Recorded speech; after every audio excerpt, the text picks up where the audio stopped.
Republican Senator John Kennedy from Louisiana, member of the Judiciary and Appropriations Committees. He was also in an all-Senate briefing on the war yesterday.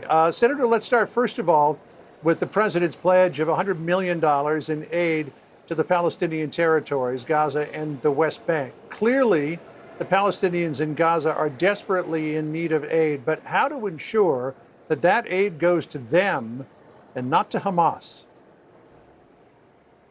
Well, that's uppermost in the minds of most senators right now. I'm not opposed to humanitarian aid.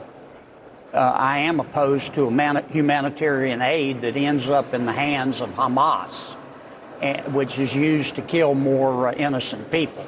And I'm not going to accept just turning this money over to the UN and trusting them to make sure that it gets to the right places. Frankly, though, John, there are two imperatives or issues that are especially important right now in terms of the circumstances we find ourselves in. And I'm talking about they need to be addressed today. Number one, we need to reject the nomination of Jack Lew to be ambassador to Israel. He's weak on Iran. He was one of the architects of the ill-considered deal that President Obama made with Iran that allowed them to have the strength to do what they're doing today.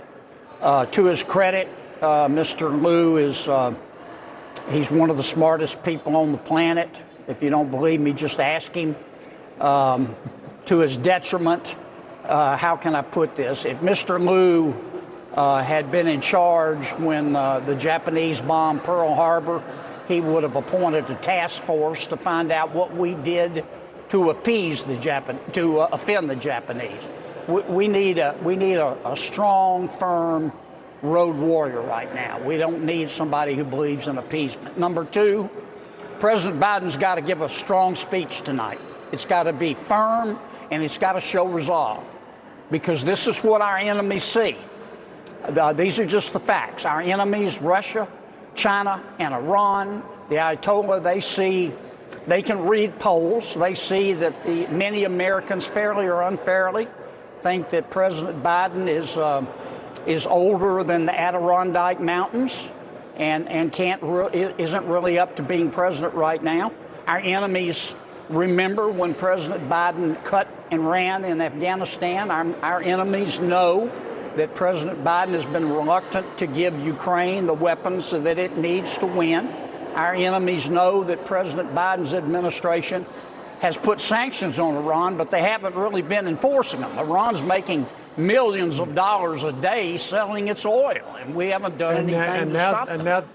And now again, they could sell missiles because the United Nations sanctions on missile sales has just come off. As you just mentioned, Senator, the president's addressing the nation tonight. He's not going to talk just about Israel, but Ukraine as well. Critics, though, say that he's not doing enough on Iran, as you mentioned. One headline reads, "Visiting Israel is good, punishing Iran would be better." Another reads, "Time to stop appeasing terrorist Iran. Joe Biden's words in Israel were sorely needed." But what's his Iran plan? Republican Senator James Risch saying this. Listen here. What happened in Gaza is directly linked to Iran. The Biden administration cannot wish away the Iranian threat or appease the Iranian regime with promises of unfrozen funds and sanctions relief. The attacks in Israel and reoccurring attacks against our partners, troops, and diplomats are proof of a failed Iran policy. Iran is the supporter of Hamas, which is impotent without Iran. You introduced a bill yesterday. It's called the No Dollars for Dictators Act. What are you trying to do? Several months ago, it wasn't well publicized, President Biden and Treasurer Yellen gave Iran $3.5 billion through the International Monetary Fund. And that's not the $6 billion that we have objected to. $3.5 billion cash. I'll be glad to come on your show and explain how they did that. I objected at the time. I tried to pass a bill to stop it. They rolled over me. The press didn't pick it up. But here's the problem we face right now. The time to build the ark is before the rain. And the Biden administration didn't do that. Instead of showing strength, they showed weakness. And the approach to Iran, to Ukraine, to China has been, they want to quote Socrates in the middle of a bar fight. We're in a bar fight here.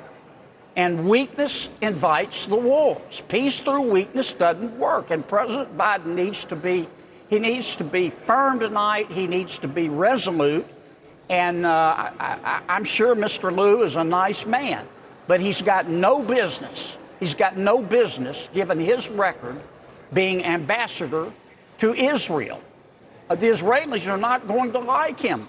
He's the architect of the Iran giveaway under President Obama. We can do better. You know, I was talking to the former ambassador, Danny Danon, last night. Israel is anxious to get a U.S. ambassador in place. So we'll see where this all goes moving forward. Senator Kennedy of Louisiana, good to talk to you. Thank you. Thank you, John.